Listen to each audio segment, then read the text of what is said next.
Hello guys, magandang umaga. Ayan, nag-ayos-ayos na naman ako kasi nga magtitinda na naman ako ng saging kunyelo. Niluto ko na nga pala guys ang saging. At ayan na nga, luto na nga ang saging. Kaya dahil kanina ko pa yan sinalang guys. Ayan, sinaling ko na siya sa lalagyan. Kasi para mabilis siya lumamig kapag pagka-open yung container na nilagyan mo ng mainit na niluluto mo. At ayan, oh, luto na siya. Bagkat na bagkat po ang ating saging. Yan po yung hinahabol ng customer ko sa akin. Yung ganyan ang pagluluto ng saging, guys. Ayan, hugasan na yung kaldero na yun kasi tapos ko na siyang gamitin. Ayan, nililigpit ko na paunti-unti, guys, ang aking mga nagamit kasi masyadong makalat na.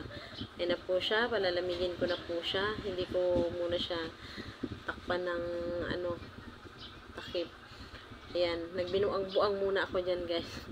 Nagpapainit ako nga pala dyan. Nagpapainit ako dyan ng kawali dahil magpiprito ako ng uy, Inday, tama na Inday.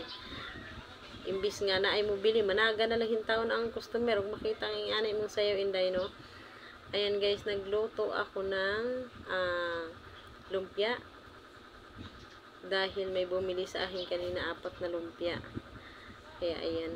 Medyo toasted daw yung balat ng lumpia. Yun ang gusto nila dito. Sabi ko nga, sunugin ko na lang kaya, no?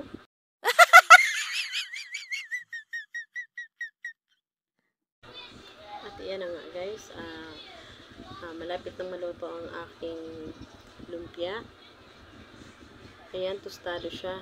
Dahil yan po ang gusto mo ng aking customer na bumili ng 4 kanina. Kaso hindi ko pa nga naluto, guys. Gusto niya kasi mainit.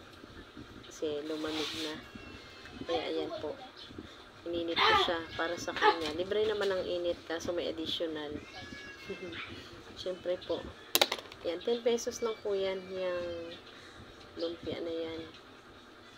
Ininit ko siya dahil gusto nila mainit niya. Masarap nga naman pag mainit. Siyempre pag lagi mo bumibili sa'yo kaya bigyan mo talaga ng halaga siya dahil siya ay suki na natin.